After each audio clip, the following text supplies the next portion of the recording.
Essa edição do Estadão Notícias tem um oferecimento de Steel. Estadão Notícias.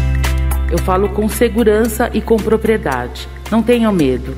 É a grande chance que a gente tem de salvar mais vidas. As que foram ceifadas, a gente não tem muito o que dizer. Só lamentar. Mas a que ainda está para a gente poder salvar, vamos nos vacinar. Essa é Mônica Calazans, enfermeira de 54 anos do Instituto Emílio Ribas, que se tornou a primeira brasileira vacinada contra a Covid-19 no país. O início da vacinação só foi possível após a Agência Nacional de Vigilância Sanitária, a Anvisa, aprovar o uso emergencial das vacinas do Butantan e de Oxford. Quanto à vacina Coronavac, desenvolvida pelo Instituto Butantan, voto pela aprovação temporária de seu uso emergencial, condicionada à assinatura de termo de compromisso em anexo e à subsequente publicação de seu extrato no Diário Oficial. Quanto à vacina Covishield, cuja solicitação de uso emergencial foi protocolada pela Fundação Oswaldo Cruz, voto pela aprovação temporária de seu uso emergencial, referente a 2 milhões de doses. Os efeitos dessa decisão passam a vigorar a partir da publicação do extrato de deliberação da presente reunião ou da ciência oficial da decisão via ofício.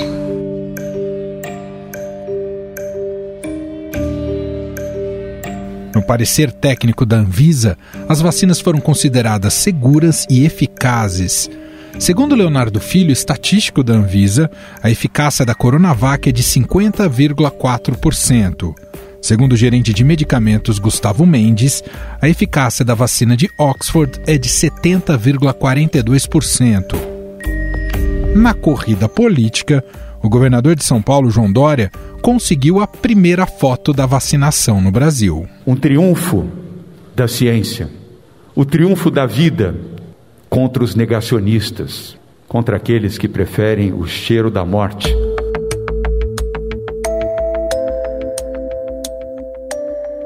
A situação incomodou o governo federal.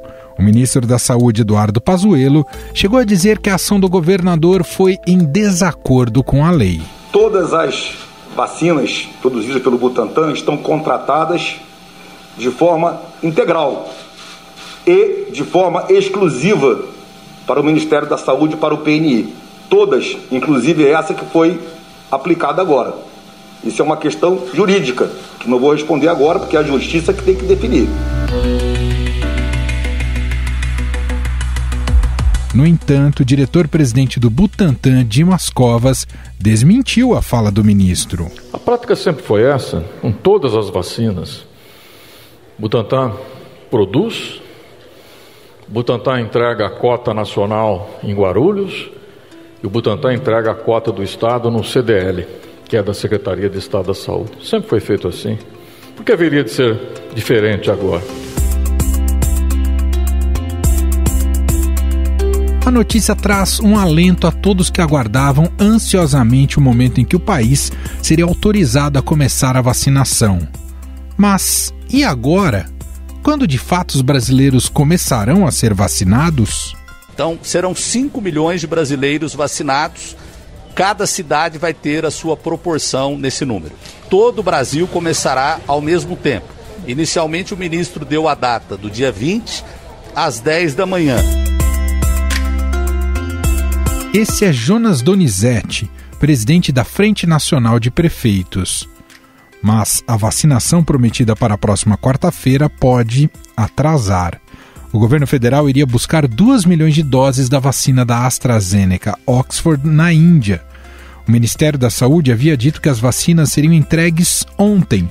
Faltou, porém, combinar com os indianos. Só que hoje, nesse exato momento, está começando aí a vacinação na Índia. Então, resolveu-se aí, não foi decisão nossa, atrasar 1 ou 2 dias, até que o povo comece a ser vacinado lá.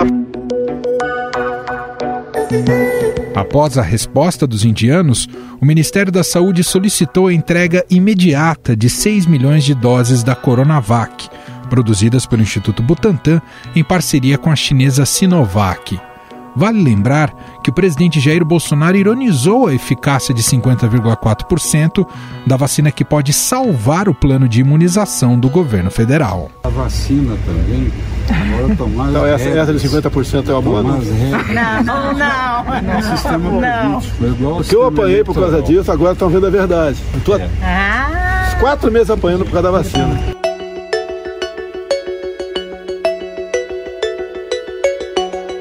Para entendermos mais sobre essas aprovações e o início da vacinação no Brasil, convidamos aqui para uma conversa a repórter do Estadão, Fabiana Cambricoli. E tá com a gente aqui a Fabi. Tudo bem, Fabi? Como vai? Oi, Manuel. Tudo bem? Aliás, Fabi, queria começar já, como você acompanhou tudo dessa reunião da Anvisa, queria que você dissesse para a gente o que você destacaria, né, justamente desse processo aí de aprovação da Anvisa para o uso emergencial dessas duas vacinas, Fabi?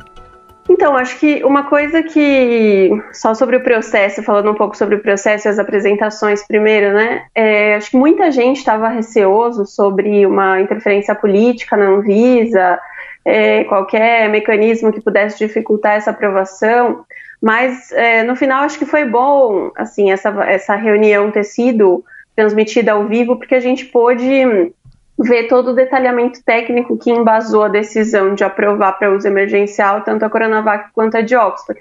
Então, ao mesmo tempo que eles apresentaram os dados e ressaltaram que ainda tem algumas informações inconclusivas e algumas incertezas sobre essas vacinas, os benefícios superam os riscos. Essa foi a mensagem que ficou.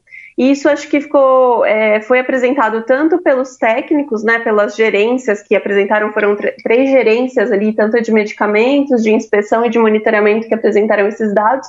Eles reafirmaram os dados de eficácia e segurança da vacina, os dados gerais, ressaltaram que ainda faltam alguns dados mais detalhados para alguns grupos. Então, por exemplo, nas 2 vacinas, a gente ainda não tem dados suficientes para determinar a eficácia real entre idosos, a gente ainda não tem um número também estatisticamente significativo para determinar a eficácia contra casos graves, embora a gente tenha uma tendência de que elas tenham uma alta proteção contra casos graves. Então, assim, eles apresentaram todas essas incertezas para a gente saber as limitações dos dados até agora e para deixar claro que esses estudos têm que seguir, mas ao final disseram que, apesar disso, os dados que já existem mostram que a vacina, nesse cenário de pandemia, que a gente tem um tratamento com os números crescentes no Brasil, os benefícios superam os riscos e, por isso, foi aprovada, né? Então, teve essa apresentação técnica, os votos dos 5 diretores, né, que recebem esse parecer técnico e aí elaboram seus votos, foram todos nesse mesmo sentido. E aí eu acho que teve uma surpresa, Emanuel, que muita gente falava, né, que acreditava no corpo técnico da Anvisa, mas como parte dos diretores era indicada pelo presidente Jair Bolsonaro, poderia haver ali talvez um voto mais político, e todos os votos foram no sentido mais científico mesmo, reafirmaram esses argumentos da área técnica. E até alguns diretores ali até pareceram dar uma indireta para o Ministério da Saúde, para algumas posturas negacionistas do Ministério da Saúde do Bolsonaro, tanto defendendo a ciência, ressaltando muito que não existe tratamento precoce para a Covid, ao contrário do que o Ministério está querendo emplacar, e a gente sabe que não é verdade. Ô Fabi, queria que você falasse como é que fica daqui para frente, porque aquilo que a Anvisa aprovou, você me corrija se eu estiver errado, mas o que ela aprovou neste domingo foi em relação a esses lotes para uso emergencial, que os 2 lotes são lotes, digamos, importados, né, mesmo que tenham sido invasados aqui no Butantan. Mas pensando a médio prazo, passado esses lotes, como é que fica? Teremos novas análises da Anvisa com a outros lotes, tanto da Fiocruz quanto do Butantan? Quando a análise é feita de um pedido de uso emergencial, é um escopo bem fechado, né? Então, como você falou, essa aprovação de domingo aí da Anvisa, ela se refere especificamente a um lote de 6 milhões de doses da Coronavac, né, que ou já parte dela já chegou pronta da China e outra parte chegou a matéria-prima e o Butantan invasou aqui, e aqueles 2 milhões de doses da vacina de Oxford que seriam importadas da Índia, mas que por aquele problema do governo indiano não ter liberado, ainda não chegaram ao Brasil. Então, assim, num primeiro momento, o que a gente tem, a aprovação vale para esses 8 milhões de doses.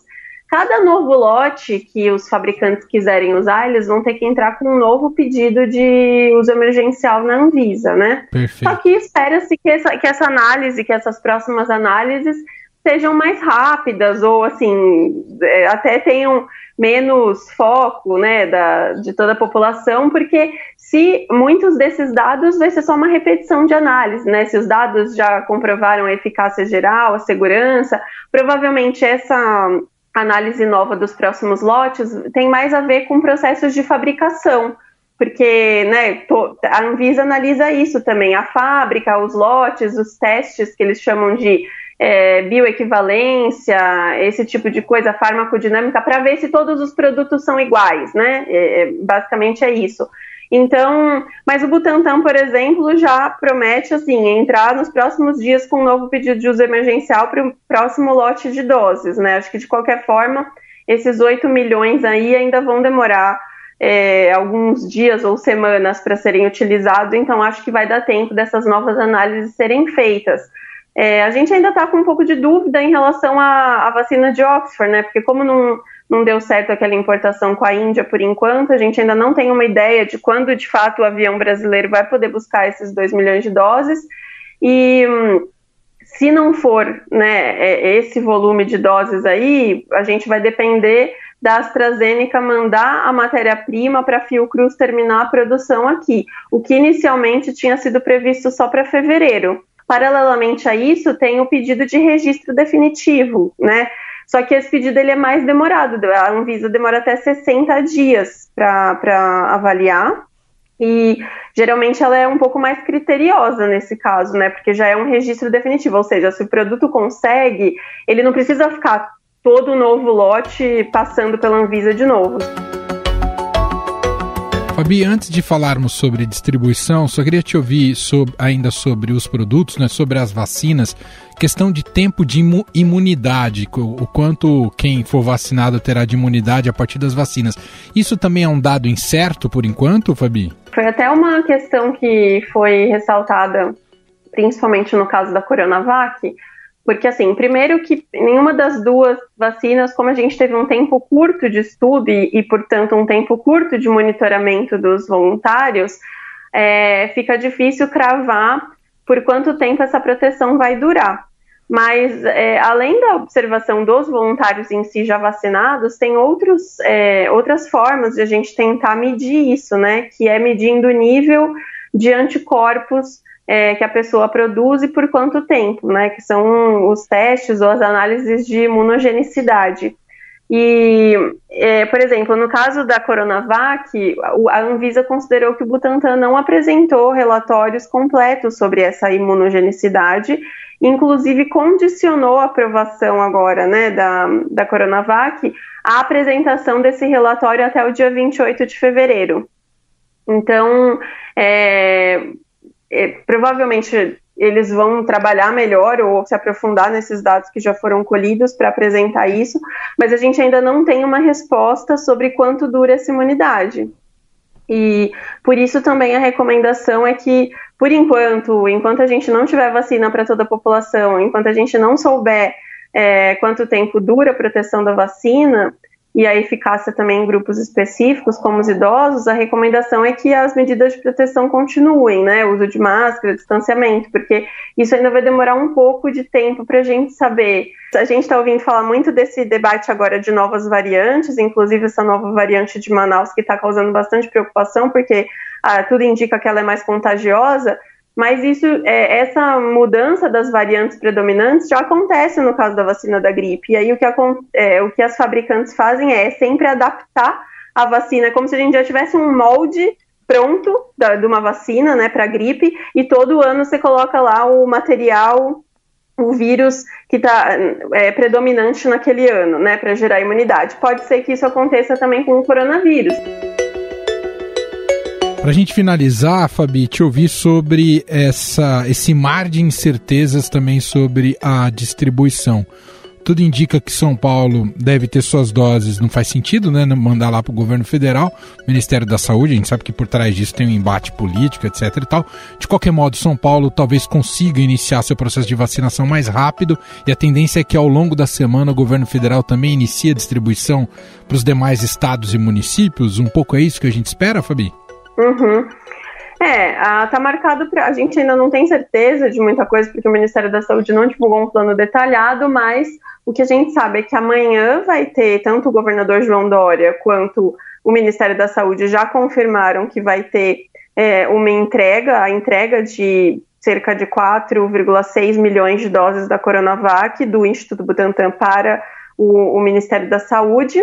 Essa entrega, ela nem chega aí para Brasília, né? Ela já é entregue no galpão de distribuição, é um centro logístico que fica em Guarulhos, aqui em São Paulo, justamente para facilitar depois a distribuição para os dois estados por meio do aeroporto de Guarulhos. Então, desses 6 milhões de doses, vão ser um pouco, que já estão prontas da Coronavac, vai ser um pouco mais de 4,6 milhões entregues para o Ministério da Saúde, 1,3 milhões mais ou menos vai ficar já em São Paulo, que seria o correspondente para a população paulista, né, que é o estado mais populoso.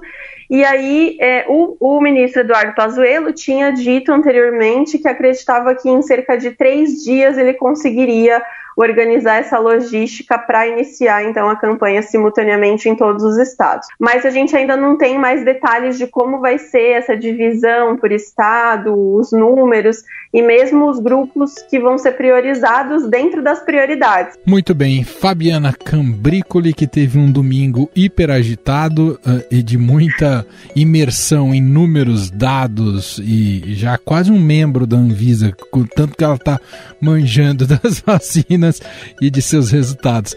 Agradeço demais compartilhar aqui com o nosso ouvinte. Um abraço, Fabi. Até a próxima. Obrigada, Emanuel. Eu que agradeço. Um abraço.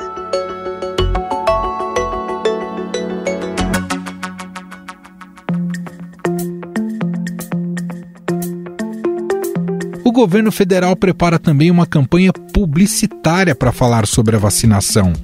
Quem conta para nós os bastidores da escolha e desenvolvimento da estratégia de comunicação do governo é a repórter da Coluna do Estadão, Mariana Holanda. Numa concorrência entre 3 agências de publicidade, saiu como vencedora a Nova SB. A mensagem e os textos do que vai estar nesses anúncios ainda estão sendo elaborados em reuniões no Ministério da Saúde com a equipe de comunicação do ministro Eduardo Pazuello.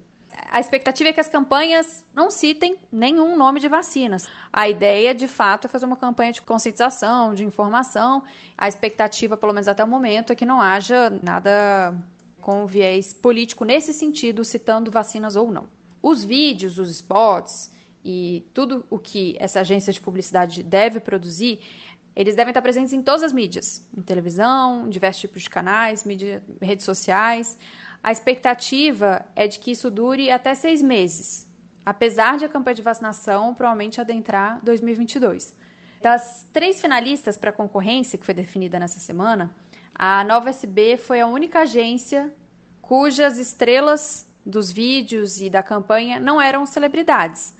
Inclusive, quando a Nova SB estava discutindo internamente como que faria, essa questão de não ter pessoas e celebridades foi um fato que pesou.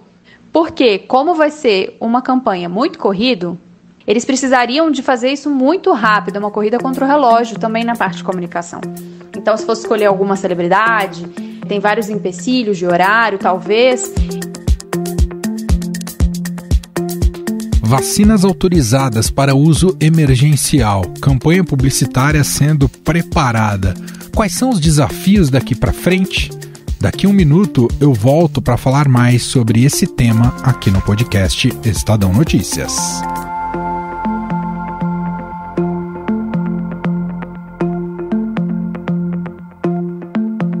Estadão Notícias. O campo brasileiro passou por uma revolução nos últimos 10 anos, com forte aumento da mecanização. O agricultor também está muito mais conectado e acompanhando as novas tecnologias, como comenta Fernando Rezende Pellegrini, supervisor de planejamento e produtos da Steel Brasil, fabricante de ferramentas motorizadas. Segundo dados do Sebrae, em parceria com a Embrapa e o INPE, esses dados apontam que 84% dos produtores rurais eles utilizam algum tipo de tecnologia.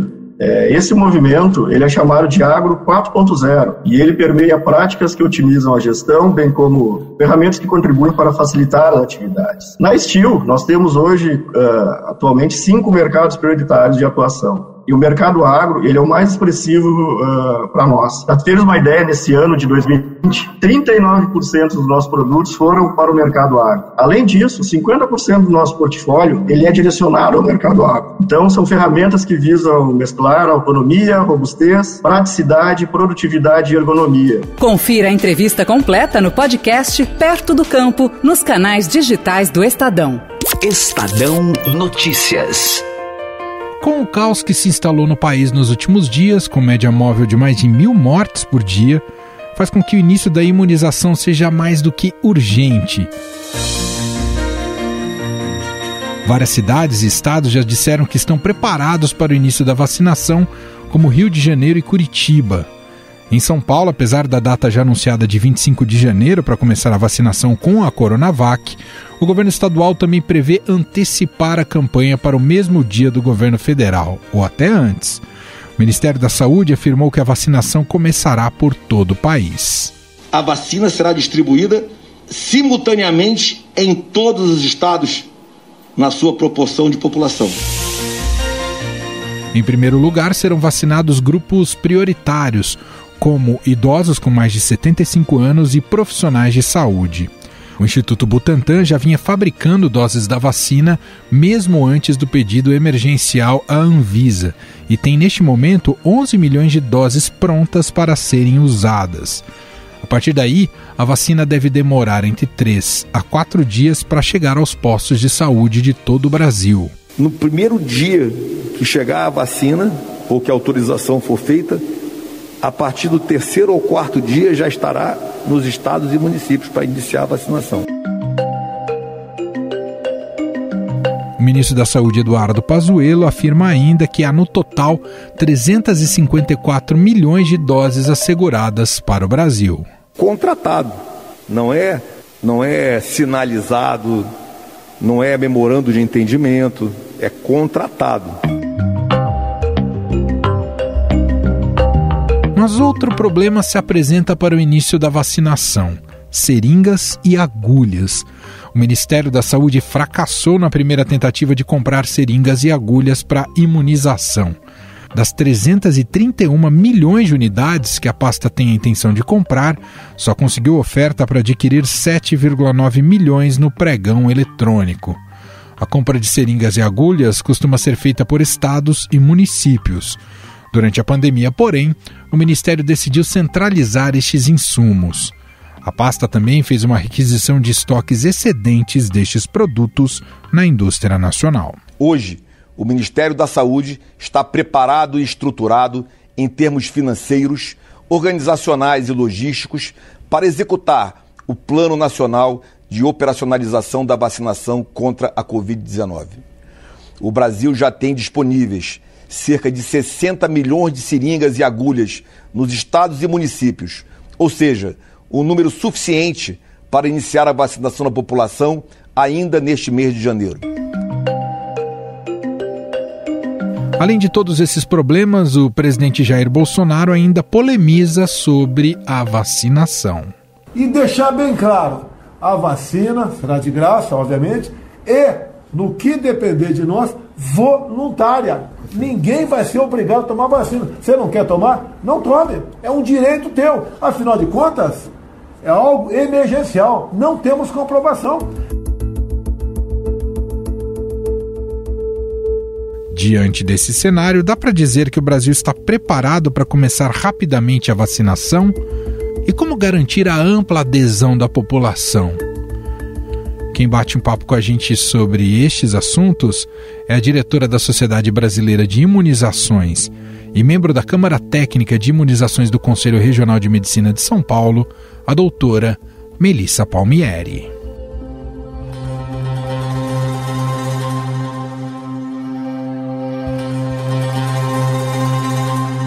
Doutora Melissa, muito obrigado por atender a nossa reportagem. Tudo bem com a senhora? Tudo bem, Emanuel. Muito obrigado pelo convite e falar de um assunto tão importante neste momento. É uma honra estar neste canal aqui falando com vocês. Quais são os riscos se não tiver uma adesão maior da população na hora que se iniciar o processo de imunização, doutora? Pela própria questão do vírus, os virologistas que estudam mais sabem que é uma capacidade natural de mutação. Então, eventualmente, se esse vírus continuar circulando com tamanha potência que estamos observando, infelizmente, Manaus, que está passando por uma crise sanitária sem precedentes, e lá foi declarado um novo tipo de coronavírus mutado, nós temos esse risco de, eventualmente, algumas vacinas não desempenharem tão bem o seu papel de proteger. Outra questão também, quando você utiliza a vacinação no grupo determinado, o seu objetivo essencial é reduzir as internações, hospitalizações e morte. Se você tem um produto eficaz para esses desfechos e não utiliza, você continuará ocasionando essa pressão no serviço de saúde, tanto público quanto privado, que poderia sim ter sido prevenido por uma vacina. Doutora, num cenário com 2 vacinas disponíveis no sistema público, qual que é a estratégia ideal em relação à distribuição dessas vacinas? É melhor deixar regionalizado e por tipo de vacina? Por exemplo, um estado recebe só um tipo e outro estado recebe de outro tipo? Há a possibilidade das 2 estarem na mesma região? O que a senhora explicaria para a gente em relação a isso, sobre essa estratégia? Esse seria o ideal, como você muito bem comentou, porque quando você regionaliza, e eu vou dar um exemplo interessante que já aconteceu e são ações centralizadas pelo Programa Nacional de Imunizações, o PNI. Nós temos a vacina meningocócica ACWY, que houve sim uma compra centralizada pelo governo de 3 laboratórios. O que aconteceu foi, em alguns estados, cada um recebeu um produto. Não alterou muito, porque os esquemas de vacinação para essa vacina não teria a segunda dose, não implicaria você ter mais informações. Agora, quando nós temos 2 vacinas que poderão ser realizados esquemas de vacinação diferentes, que as pessoas que forem chamadas nos grupos para serem vacinadas precisam saber que vacina tomou e tomar a segunda dose da mesma vacina, isso é essencial.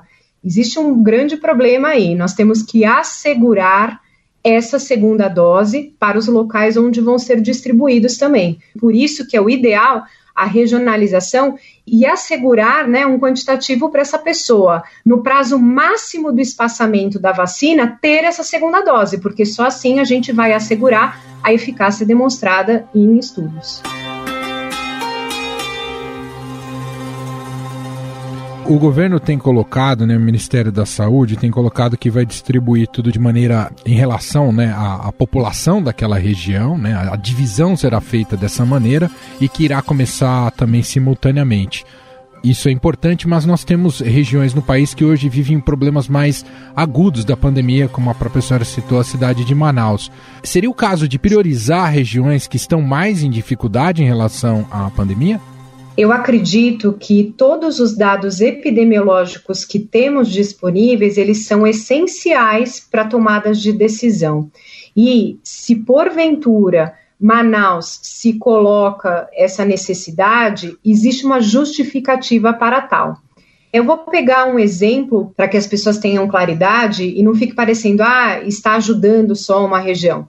A gente sabe que na sazonalidade, ou seja, a ocorrência do vírus de gripe, usualmente a região norte é a que mais sofre o início da circulação desse vírus. Usualmente, acontece antes da sazonalidade em todo o resto do país. Então, se as pessoas forem puxar um pouquinho lá na lembrança antiga, vão lembrar surto de gripe que aconteceu no Amazonas e que tiveram que adiantar a campanha de vacinação de gripe naquela região. Então, eu acredito sim que se fizer preponderante essa situação de salvar vidas, estaria certo sim esse racional. Doutor, em relação à capacidade do Brasil de execução, tendo as vacinas, iniciar esse processo de vacinação pela experiência que a gente tem de outras campanhas, o Brasil tem condições de começar isso de maneira rápida e de imunizar a população também numa velocidade adequada, o mais rápido possível? O Programa Nacional de Imunizações tem essa expertise junto com os governos do estado e os governos municipais. Haja vista as campanhas tradicionalmente que são realizadas com relação à campanha de vacinação de gripe. É lógico que, provavelmente, por ser uma vacina tão esperada, nova, teremos aí contratempos dessa operacionalização em nível municipal. Mas os municípios já têm essa expertise, eles já são especialistas de como fazer acontecer, de acordo com cada especificidade do seu município, fazer a cobertura desses grupos que estarão sendo solicitados em cada momento, de acordo com a quantidade de vacinas. Precisa ter essa comunicação clara para que não adianta o município estar todo preparado e a população não procurar. E, lógico, os municípios já têm trabalhado fortemente em toda a preparação dessa campanha. O problema é que eles estão trabalhando muito às cegas. Eles não sabem quando vai começar e tem que ter um contingente de recursos humanos importante. Alguns municípios se precaveram com relação a insumos, com medo que iria faltar. Outros estão em dependência desses insumos de Estado e Federação. Então, existem todos esses desafios para serem superados, ao qual eu acredito que todos, no final, com todas as dificuldades, terão sim condição de realizar. Doutora, como é que é calculado o tempo para que a gente tenha o benefício imediato? Assim, começou a vacinar a população, já significa freios para a pandemia e isso vai ganhando corpo com o tempo? Como é que se calcula o tempo de eficácia, digamos, coletiva de um processo de imunização? Bom, pensando em nível da vacina, as pessoas têm uma falsa ilusão, tomei a primeira dose, já tô fortinho, né? Vou pra galera, vou visitar todo mundo que eu tava com saudades, enfim. Então, é um conceito muito equivocado, geral em vacinas, e a vacina para o coronavírus fica dentro desse mesmo conceito. Então, usualmente, uma produção adequada de anticorpos acontece a partir do 14º dia, tá? Então, isso é importante na primeira dose. Agora, para obter as eficácias que foram já bem divulgadas aí em mídia, dependendo do produto, né, da vacina, é importante ter essa segunda dose. Mas para alguns dados interessantes que alguns estudos mostraram, nós temos que a vacina de Oxford, embora tenha tido essa eficácia de 70%, né, observou-se que esse percentual de proteção, ele apareceu principalmente após de 21 dias da primeira dose. Tanto é que existem alguns países que estão postergando essa segunda dose para 12 semanas, para fazer esse reforço, para manter os anticorpos sustentados mais lá na frente, para dar mais acesso às pessoas. Entretanto, com relação à vacina da Coronavac, nós não temos ainda os dados totalmente apresentados, mas temos a fala do diretor Dimas Covas, que ele coloca: a vacina Coronavac tem que ser em 2 doses, de 0 a 14 dias, e que pode ser feita até 28, que é o ideal, para ter um nível de produção de anticorpos em maior número. Então, nós sabemos que se tiver que espaçar esta vacina, terá que ser em 28 dias. Muito bem, nós ouvimos a doutora Melissa Palmieri, médica especialista em vigilância em saúde, diretora da Sociedade Brasileira de Imunizações. membro da Câmara Técnica de Imunizações do CREMESP e trabalha com vacinas há mais de 15 anos no setor público e privado, gentilmente tirando todas as nossas dúvidas sobre a vacina contra a Covid-19. Doutora, muito obrigado pela atenção aqui com a nossa reportagem. Um abraço. Muito obrigada, muita saúde para todos e todos se cuidem que as vacinas estão chegando. Estadão Notícias. E este foi o Estadão Notícias de hoje, dessa segunda-feira, 18 de janeiro de 2021. A apresentação foi minha, Manuel Bonfim. Na produção e edição, a dupla Gustavo Lopes e Bárbara Rubira. A montagem é de Moacir Biasi. Diretor de jornalismo do Grupo Estado, João Fábio Caminoto. E o nosso e-mail, podcast@estadão.com. Um abraço para você, uma excelente semana, agora com vacina. E até mais.